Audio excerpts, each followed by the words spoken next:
understanding browser settings on an LG phone.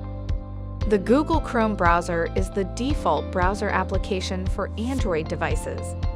To view the settings for Chrome on your LG phone, first open the Chrome app. Then tap on the three dots at the top right of the screen and tap on Settings. In Settings, you can access settings for your Google account. Enable or disable syncing your Google account settings and history between the phone and your Google account, and access Google Services settings.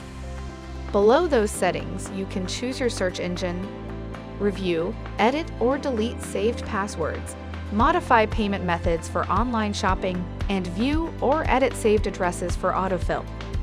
You can also check your privacy and security settings, which allows you to clear your browsing data, enable safe browsing, enable Do Not Track, plus other options. What's more, you can change notification settings for Chrome, change the theme to light or dark, modify the homepage, view accessibility settings, or review site and language settings. Thank you for choosing LG. We hope you enjoy your phone. For further assistance, you can easily find our contact information on the LG.com website. Go to the support menu to ask us more questions.